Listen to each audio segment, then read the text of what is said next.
नमस्कार, सबका स्वागत है डे 9 लेक्चर 8 एनसीईआरटी ज्योग्राफी के। आज जो हमने कवर करना है, देखो लास्ट लेक्चर में हमने एटमॉस्फेयर किया था। एक तो आज हमने सबसे पहले मॉनसून के बारे स्टडी करना है, उसी लेक्चर को आगे कंटिन्यू करते हुए। और उसके बाद मॉनसून कैसे आता है, मतलब ये सारी चीज़ें इसमें हम पढ़ेंगे। और उसके बाद हम चलेंगे आपके हाइड्रोस्फीयर की तरफ, जो उसके बेसिक टॉपिक हमने एनसीईआरटी लेवल पे कवर करने हैं वो सारे पढ़ेंगे। ठीक है। तो सबसे पहले एक मॉनसून का डायग्राम बनाते हैं कि मॉनसून कैसे आता है।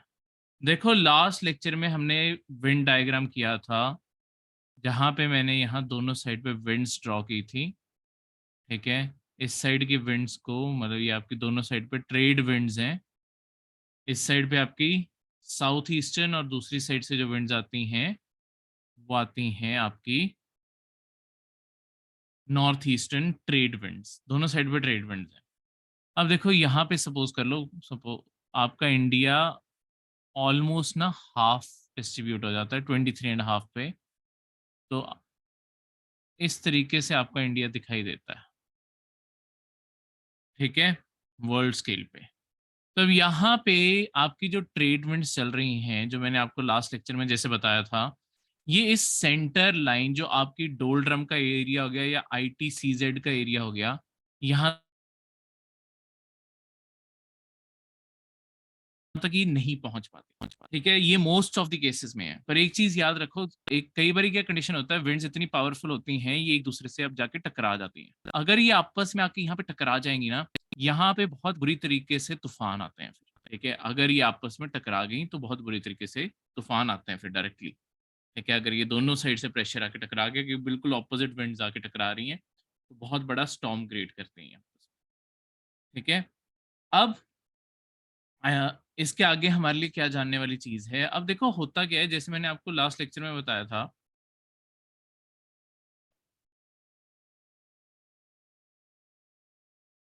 हाँ, जैसे मैंने आपको लास्ट लेक्चर में बताया था, जिस साइड को समर मूव करता है ना, जिस साइड को मतलब सन मूव करता है, ये जो लाइन होती है ये 5 डिग्री ऊपर या 5 डिग्री नीचे चली जाती है। ये जो ITCZ की लाइन, जो वैसे बिल्कुल सेंटर में होनी चाहिए, ये 5 डिग्री और 5 डिग्री ऊपर और नीचे दोनों साइड चली जाती है, डिपेंडिंग कि सन किस साइड जा रहा है।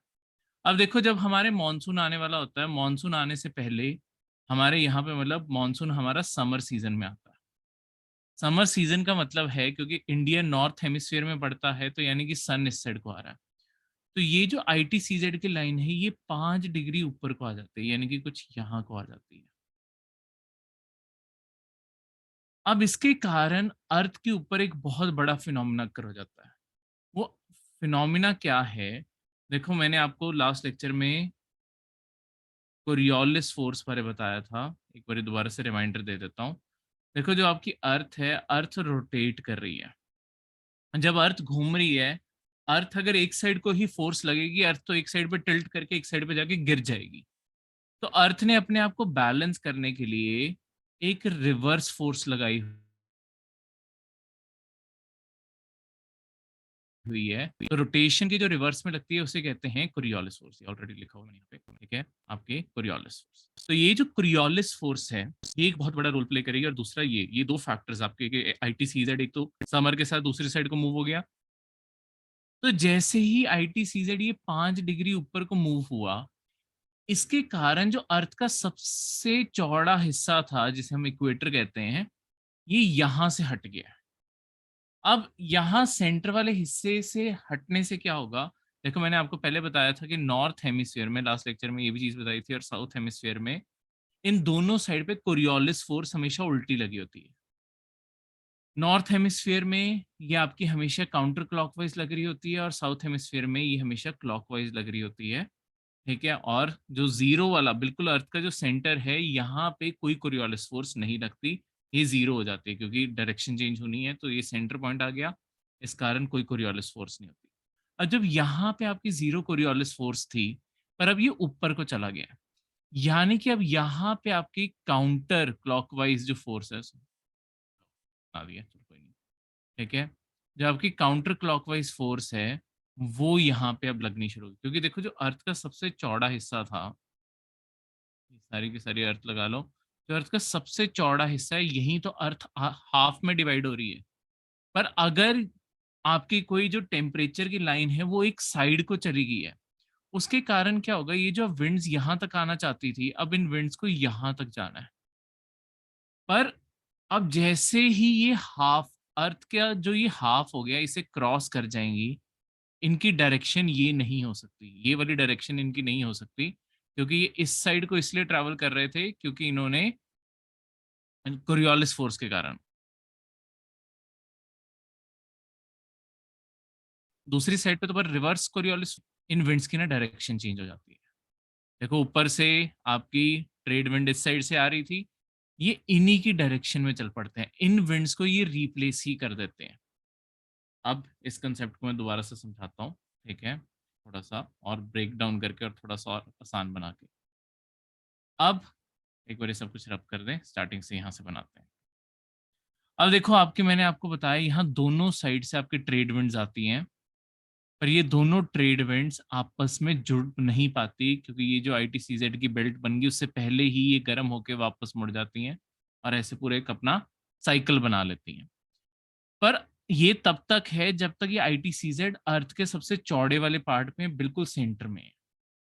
पर जैसे ही ये ITCZ किसी एक साइड पे मूव कर जाएगा, जैसे हमारे समर्स के सीजन से पहले ये ऊपर को आ जाता है, क्योंकि सन ऊपर को आना शुरू हुआ, ये भी ऊपर को आ गया।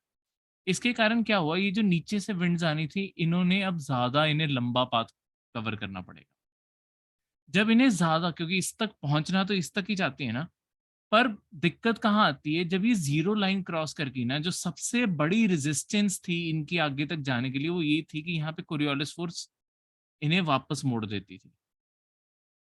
पर जब आपकी ये लाइन ही आगे चलेगी तो ये कोरियोलिस फोर्स के रेजिस्टेंस को टेक ओवर करके इस line centre of the earth को क्रॉस करने लग जाती है।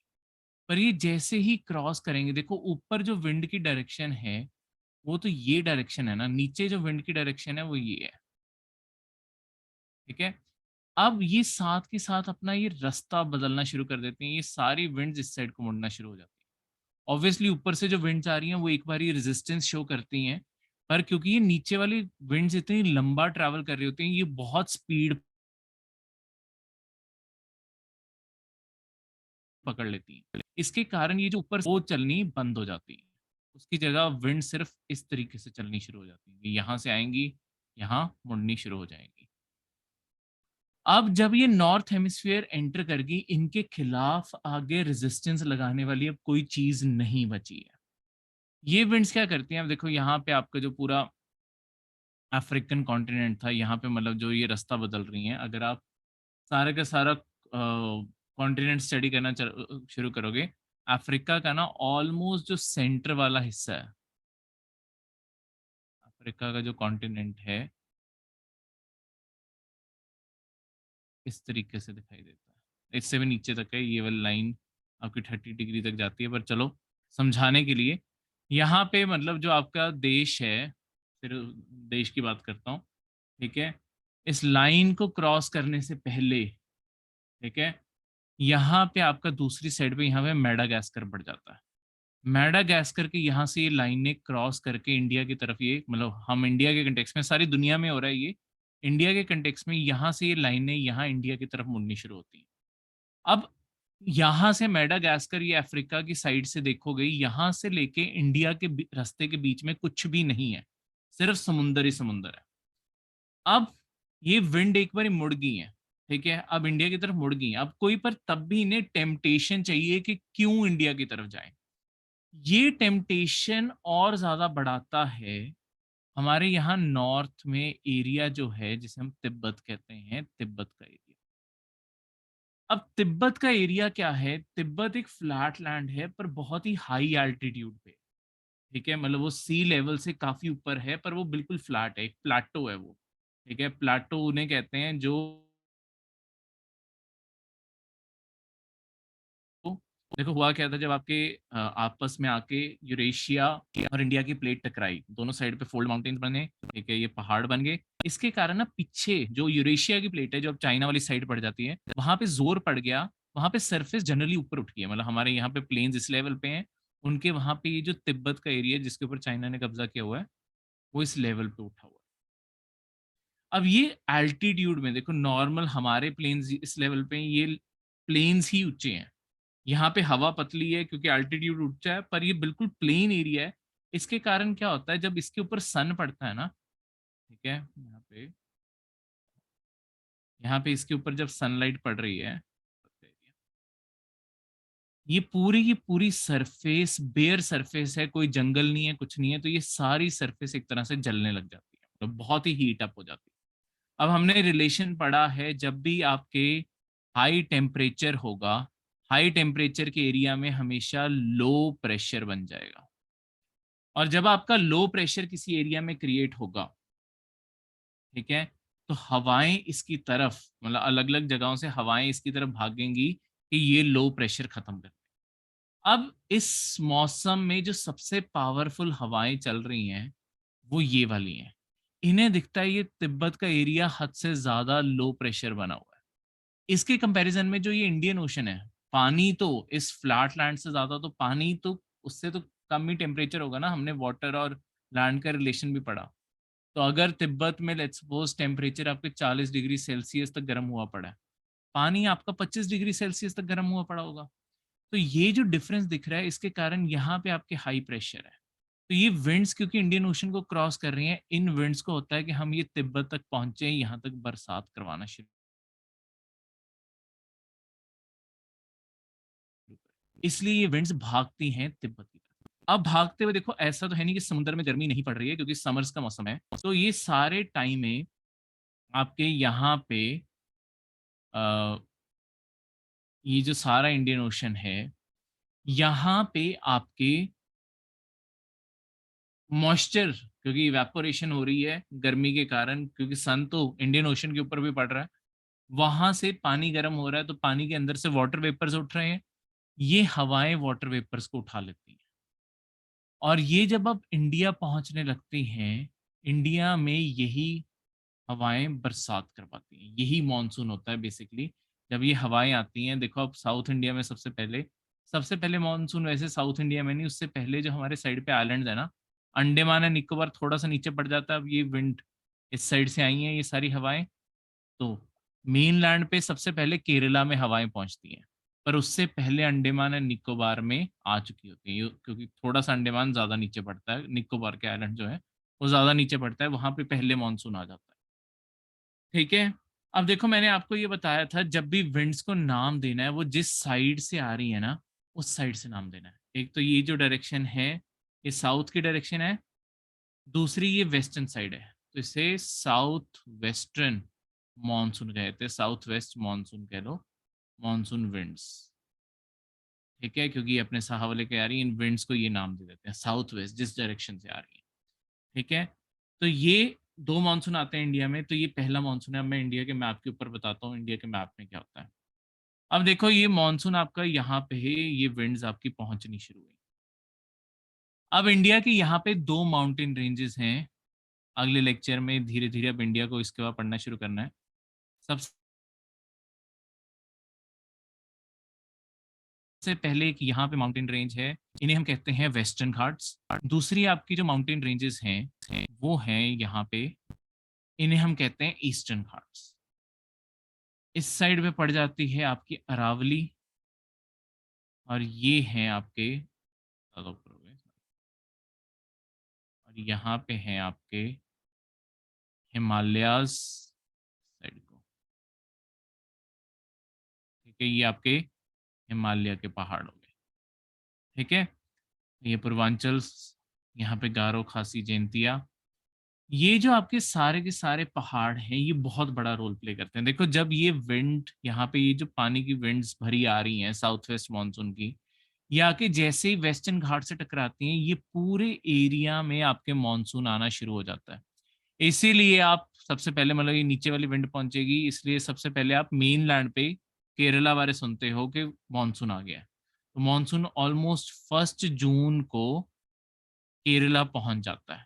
ये जो अंडमान एंड निकोबार देखो, ये इससे नीचे पड़ता है, तो यहाँ पे जो विंड्स आती हैं थोड़ी और जल्दी पहुंच जाती है, यहाँ पे अराउंड 25 मई के करीब आपका मानसून आ चुका होता है। कभी ये चीज पेपर में पूछ लें तो इन चीजों को याद रखना। इसके बाद यहाँ पे देखो इसके कारण क्या होता है, पर अगर ये जो वेस्टर्न घाट है ये पूरी एक यहाँ पे दीवार बना के बैठे हुए हैं, ठीक है। ये ओरोग्राफिक रेनफॉल ये सब कुछ हम मीन ज्योग्राफी में पढ़ेंगे कैसे अक्कर होती है, पर अभी के लिए सिर्फ ये फैक्चुअल चीज यहाँ पे हमने स्टडी करनी है। देखो ये जो आपकी दीवार यहाँ पे बना के बैठे हैं, इसके कारण ये जो इधर वाला इंडिया है ना, उससे यहाँ से आपके मॉनसून से बारिश नहीं मिल पाती। अब होता क्या है, ऐसे ही विंड्स इस साइड को भी जा रही हैं, पर जैसे ही यहाँ पे क्रॉस कर रही होती है ना, ये बे ऑफ बंगाल वाले एरिया को एंटर करती हैं, यहाँ पे एक लोकल इफेक्ट होता है कि इंडिया का, क्योंकि लैंड एरिया ज्यादा गर्म हुआ है, यहाँ पे ये विंड्स अपनी डायरेक्शन फिर ये लोकल विंड्स बन जाती हैं। अब ये दूर से आई हुई विंड्स नहीं है, यहाँ पे लोकल इफेक्ट होता है कि यहाँ पे जमीन है इसकी तरफ मुड़ जाए, ठीक है। ये क्योंकि इंडिया का सारा नॉर्थ में आपको पता ही है मई में कितनी गर्मी पड़ रही होती है, तो ये सारी गर्मी के कारण ये वे यहाँ पे विंड्स के यहाँ लोकली डायरेक्शन ये इसी डायरेक्शन में आ रही है, ये यहाँ पे जाके डायरेक्शन बदलनी शुरू हो जाती है, क्योंकि इंडिया अपने आप में बहुत गर्म हुआ पड़ा होता है लैंड, ठीक है। ओरिजिनली ये सारी यहाँ तिब्बत ही जा रही थी, ठीक है। अभी भी इनमें से कईयों की कोशिश होती है यहाँ से तिब्बत पहुंच जाए, पर तिब्बत के रास्ते में क्या है, देखो ये सारी विंड्स अब धीरे धीरे इंडिया को एंटर करना शुरू होती हैं। अब राजस्थान का जो सेंट्रल एरिया जो थार डेजर्ट है वो क्यों बना, देखो पहाड़ यहाँ पे भी है, अरावली रेंज है हमारे यहाँ पे, पर ये अरावली रेंज ना पैरेलल पड़ जाती है जो आपके बादल आ रहे हैं, तो बादल इसके दोनों साइड से निकल जाते हैं।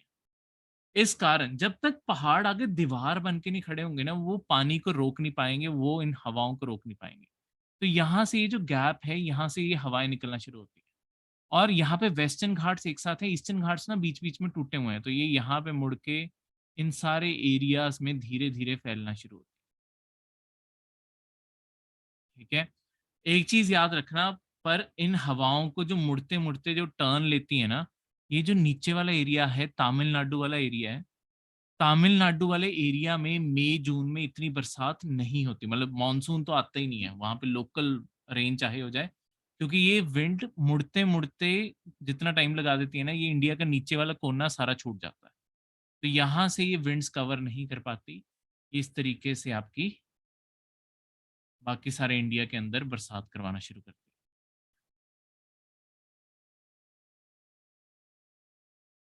अब धीरे धीरे ये सारा तिब्बत की तरफ जाना है इन्होंने, तो ये अपनी डायरेक्शंस धीरे धीरे बदल बदल के ऊपर को जाने की कोशिश करती हैं। तो फाइनली जब ये यहाँ पे आगे तिब्बत की तरफ जाने की कोशिश करेंगे, यहाँ पे खड़े हैं हिमालयास। हिमालयास के अंदर आपकी स्नो भी पड़ जाती है, प्लेन्स में बरसातें आ जाती हैं, क्योंकि ये दीवार की तरह खड़े हैं, और इस तरीके से सारा इंडिया कवर हो जाता है। आपका जो दिल्ली शहर और बाकी नॉर्थ इंडिया मानो पंजाब, हरियाणा, हिमाचल, दिल्ली, ये सारा एरिया, उत्तराखंड, यहाँ पे आपके 15 जुलाई के करीब आपका मानसून पहुंच, ठीक है। तो ऑलमोस्ट 1.5 महीने बाद जब आपके बाकी इंडिया में शुरू होता है, तब यहाँ पे जाके मानसून पहुंचता है।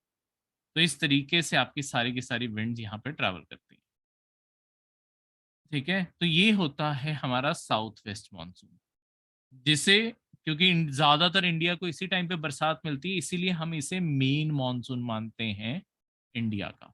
अब बात करें बाकी दूसरा एक और मानसून, नॉर्थ ईस्ट मानसून, ये कौन सा मानसून होता है, देखो अब जब सीजन चेंज होंगे, आपका अक्टूबर के महीने आ जाएगा, सब कुछ आ जाएगा, तो यहाँ पे ये चीज बिल्कुल ऑपोजिट हो जाएगी।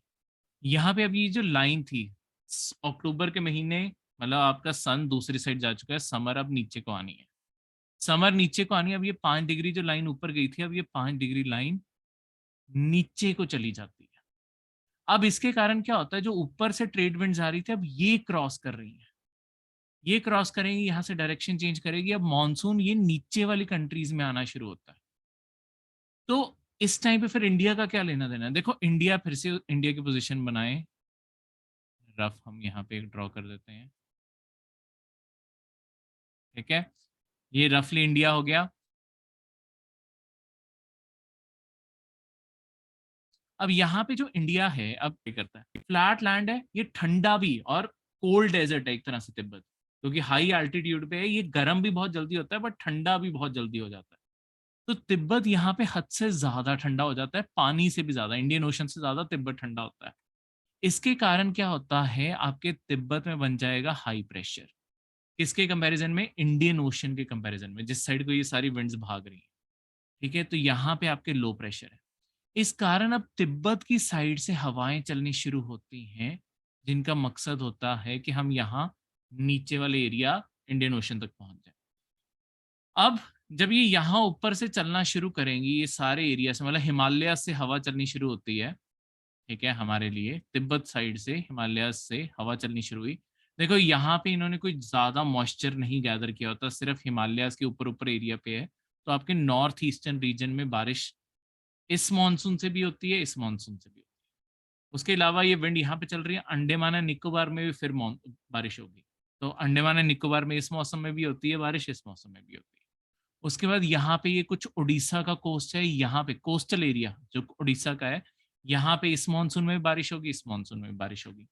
बाकी सारा इंडिया इग्नोर हो जाता है, यहाँ से धीरे धीरे बस चलते हुए अब ये जो तमिलनाडु का एरिया रह गया था ना, यहाँ पे इस टाइम पे आपकी बरसात आती है। बाकी हवाएं हर जगह से चल रही हैं, पर इंडिया के अंदर कोई मॉइस्चर उठाने की जगह ही नहीं है।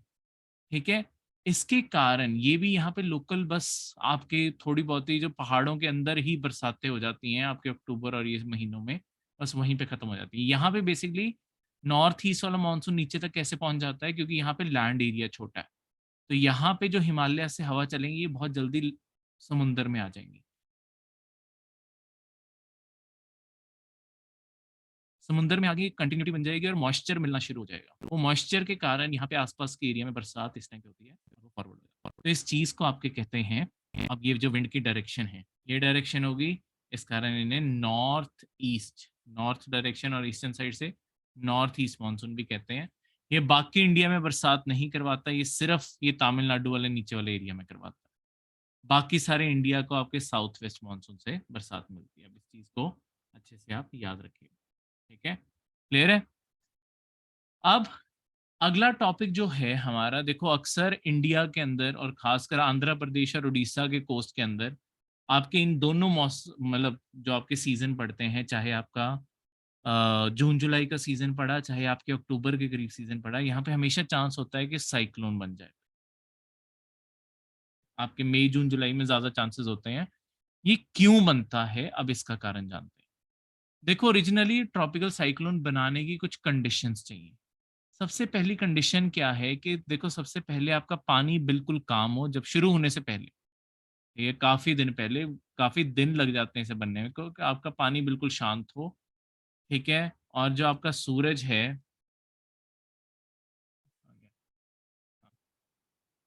इतना येलो कलर दिखने में, हाँ ये आपका सूरज है। सूरज से आपकी जो रोशनी आ रही है ये पानी के ऊपर डायरेक्टली आके गिर रही है। इस रोशनी गिरने के कारण क्या हो रहा है, आपका सारा का सारा पानी गर्म होता जा रहा है, लगातार आपका पानी हीट अप हो रहा है। क्योंकि पानी बिल्कुल ही काम पड़ा है, तो हीट एक्सचेंज अपने आप में कम हो रही है, पानी गर्म होता जा रहा है। पानी गर्म होना शुरू होगा, ये अपनी हीट ट्रांसफर करना शुरू करेगा। इसके जो इमीडिएटली ऊपर हवा है, उससे ये अपनी हीट ट्रांसफर करना शुरू करेगा। अब अगर ये इससे हीट ट्रांसफर, हवा गर्म होनी जो शुरू हो गई, यहाँ पे गर्म हवा ऊपर को ट्रैवल करेगी और इसे रिप्लेस करने के लिए अलग अलग जगहों से ठंडी हवा आके कोशिश करेगी इस जगह को फिल कर दें। पर वो आने से पहले ही वो हवाएं भी गर्म हो जाएंगी और वो ऊपर को मुड़ जाएंगी। अब लॉन्ग टर्म में जितनी यहाँ पे गर्मी बढ़ती जाएगी उतनी ही, और साथ में क्योंकि पानी जब देखो अपनी गर्मी ट्रांसफर करता है, पानी साथ में वाटर वेपर्स भी रिलीज करता है। तो ये गर्म हवा अपने साथ वाटर वेपर ऊपर लेके जा रही है। इसके कारण क्या होगा, धीरे धीरे देखो ये जो हवा बाहर से आ रही है, ये गर्म होके ऊपर को जा रही है।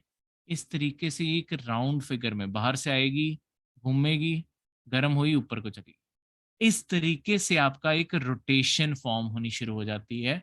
और यही रोटेशन आपकी अल्टीमेटली घूमते घूमते, और क्योंकि इवेपोरेशन हो रही है ऊपर जाके आपके बादल साथ के साथ बनने लग गए, तो एक ऐसा पूरा का पूरा डेंस एरिया बन जाता है जहाँ पे बादल ही बादल है, बारिश ही बारिश हो रही होगी इस एरिया में, और बहुत तेज हवाएं चल रही होंगी, क्योंकि हवा की कोशिश है अल्टीमेटली ये जो सेंटर पॉइंट है जहाँ पे लो प्रेशर बना हुआ है गर्मी के कारण, इस प्रेशर को खत्म करते हैं।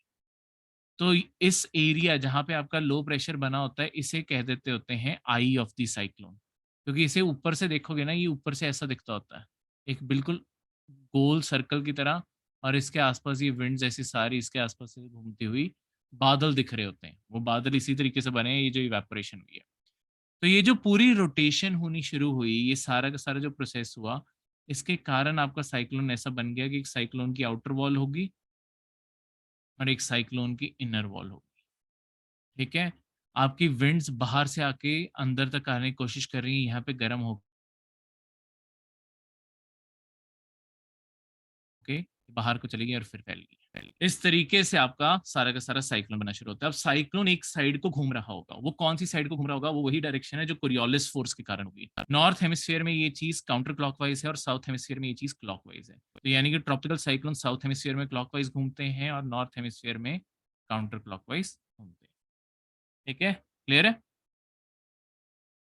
इस तरीके से अब जो हमारा अगला टॉपिक है वो हाइड्रोस्फीयर के अंदर पढ़ना है। हमने हाइड्रोस्फीयर के अंदर दो टॉपिक मेनली पढ़ने हैं एनसीईआरटी लेवल पे। ठीक है, वो है जो बाकी लैंड फॉर्म्स और ये सारी चीजें वो मेन ज्योग्राफी में करेंगे, क्योंकि वहां पे ज्यादा डिटेल से करेंगे। आपकी जो भी नोट्स में दिया हुआ है, हमारी तरफ से जो नोट्स प्रोवाइड किए जा रहे हैं, या बाकी आप अगर एनसीईआरटी बुक्स खुद भी पढ़ रहे हो, तो वहां पे जितना भी लिखा है आप एक बार के लिए सब कुछ रीड जरूर कर लीजिएगा। ठीक है, उनमें से मार्किंग भी कर लीजिएगा। पर बात ये है कि वो सारी चीज़ें हमने जो अपने मुताबिक, हमने जो केपीएस ने जो सारा syllabus, KPS civil services institute ने जो आपका सिलेबस करवाना है, हमने इस अकॉर्डिंग सारा प्लान किया हुआ है कि कौन सी चीज़ कहाँ पे कवर करनी है, और ताकि डिटेल से कवर कर सके, तो हमने वैसे ही सारा मॉड्यूल बनाया है। तो यहाँ पे अब आपकी बात जो करनी है वो है सैलिनिटी ऑफ ओशन की। समुंदर के अंदर समुंदर का पानी कितना नमकीन है? क्या सारा का सारा समुंदर का पानी बिल्कुल बराबर नमकीन होता है? इसका आंसर है नहीं। एक सिंपल वर्ड में इसका आंसर है नहीं। देखो, अगर मैं बात करूं, अर्थ का सेंटर ऑलमोस्ट कुछ यहां से पास करता है। ये आपके इक्वेटर होगी। अगर मैं ट्रॉपिकल एरिया की बात करूं, क्योंकि ये देखो इंडिया के बिल्कुल सेंटर से ट्रॉपिक ऑफ कैंसर पास करती है, तो यहाँ से आपकी ट्रॉपिक ऑफ कैंसर पास कर जाएगी, और आपके यहाँ ऑस्ट्रेलिया के टॉप से पास करती होती है ट्रॉपिक ऑफ कैप्रिकॉन यहाँ से पास कर जाएगी। ये एरिया वो है जहां पे अब सन की सबसे ज्यादा लाइट आती है, इन दोनों लाइनों के बीच में, ट्रॉपिक ऑफ कैंसर की और ट्रॉपिक ऑफ कैप्रिकॉन की। ये जो एरियाज हैं ऊपर, ये बिल्कुल आपके दोनों साइड में पोल्स के एरियाज हैं। ये भी पोल है, नॉर्थ पोल है। ठीक है, और ये आपका एंटार्क्टिका हो गया, ये भी एक पोल है। ये एरियाज बिल्कुल ठंडे हैं, यहाँ पे आपके ग्लेशियर जमे पड़े हैं। ठीक है, ये सारी बर्फ जमी पड़ी है, ये सारा लैंड के ऊपर बर्फ गिरी पड़ी है दोनों साइड पे। सारा का सारा एरिया ज्यादातर फ्रोजन है। ठीक है, सारा एरिया जमा पड़ा है। अब इसका असर क्या होता है? देखो, ग्लेशियर अपने आप में फ्रेश वाटर होते हैं। फ्रेश वाटर का मतलब है जिसके अंदर नमकीन नहीं होता। ग्लेशियर अपने आप में नमकीन पानी से नहीं बने होते। ठीक है, अब होता क्या है, जहां पे सबसे ज्यादा गर्मी पड़ रही है, ये पूरी बेल्ट के अंदर, यहाँ पे इवेपोरेशन भी सबसे ज्यादा होगी। पानी ऑब्वियसली गर्मी पड़ रही है तो इवेपोरेशन भी सबसे ज्यादा होगी। और एक सिंपल एग्जांपल में इमेजिन करो कि अगर मेरे पास एक कोई भी बर्तन है, उसके अंदर में पानी भरा हुआ था, अगर मैं उसे गैस के ऊपर रखता हूँ और इसके अंदर मैंने नमक डाला हुआ है, थोड़ा टाइम में पानी उबलने लग जाएगा। पानी अगर कम रह गया, पर इसके अंदर नमक तो उतना ही है ना। तो अगर क्वांटिटी कम होती जाएगी, अगर इवेपोरेशन के कारण पानी कम होता जाएगा, तो अपने आप यहाँ पे जो पानी होगा उसके अंदर नमक ज्यादा होगा। तो ये जो आपके ट्रॉपिकल एरियाज हैं जितने भी, ये सारे एरियाज के अंदर आपका पानी ज्यादा नमकीन होता है। ठीक है, ट्रॉपिकल एरियाज में आपका पानी ज्यादा नमकीन होता है। जो आपके पोल्स हैं, यहाँ पे आपके क्योंकि ग्लेशियर लगातार पिघल पिघल के पानी के अंदर गिरते रहते हैं, तो यहाँ पे एक तरह से ताजा जो फ्रेश वाटर है, जो ताजा पानी है, वो लगातार समुंदर के पानी से मिक्स होता जा रहा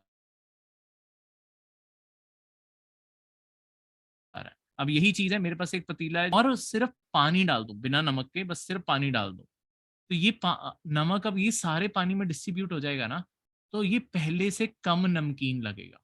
तो जो आपके पोल के एरियाज हैं, जो ये बिल्कुल ऊपर एरिया हो गया और ये बिल्कुल नीचे एरिया हो गया, यहाँ दोनों एरियाज में आपकी जो सैलिनिटी है, जो पानी के अंदर नमकीन है, ये बहुत ही कम है, क्योंकि यहाँ पे लगातार फ्रेश वाटर ऐड होता जा रहा है। ठीक है, तो ताज़ा पानी बहुत ज़्यादा ऐड होता जा रहा है, इस कारण ये इस तरीके से। अब यहाँ पे ये सेंटर वाले एरिया में ना एक एक्सेप्शन पड़ती है। एक्सेप्शन ये है कि जो आपका इक्वेटर की लाइन है ना, ये जो बिल्कुल अर्थ के सेंटर की लाइन है, यहाँ पे सारा साल गर्मी पड़ती है। पर ये गर्मी ऐसी है कि यहाँ पे ना एक बहुत ही यूनिक फिनोमेना अकर होता है, जो यूपीएससी का प्रीवियस ईयर पेपर का क्वेश्चन भी है कि ये कौन सा इलाका है। उन्होंने ये सारा फिनोमेना जो मैं अब समझाऊंगा, उन्होंने ये फिनोमेना क्वेश्चन के अंदर लिखा और सिंपली ये पूछ लिया कि ये कौन सा एरिया है अर्थ का जहाँ पे ये अकर होता है। क्या होता है यहाँ पे, इक्वेटर पे रोज सुबह एक बहुत ही प्लेजेंट मौसम से शुरुआत होती है, दोपहर आते आते बहुत ज्यादा गर्मी होने लग जाती है, 11 12 1 2, ये टाइम बहुत ही ज्यादा गर्मी वाला होता है।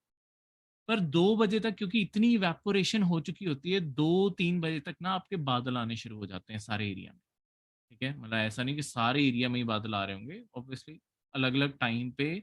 और समुंदर के एरियाज में खासकर ये एरिया चीज ज्यादा कर हो रही होती है जहाँ पे पानी लगता है। तो अराउंड 4 को बजे आपके रोज ही यहाँ पे बारिश आ जाती है। अब बारिश आने के कारण क्या होता है कि जितनी इवेपोरेशन हुई थी इस लाइन के ऊपर, उतनी ही वापस बारिश आ गई। तो जितना पानी इवेपोरेशन में गया था उतना ही वापस आ गया, क्योंकि बारिश भी एक ताजा पानी है, फ्रेश वाटर है। तो उसने पानी को आके फिर से डिल्यूट कर दिया और रात को मतलब आपके फिर से प्लेजेंट हो जाता है मौसम, क्योंकि बारिश हो चुकी है, मौसम फिर से ठंडा हो जाता है, रोज बारिश होती है।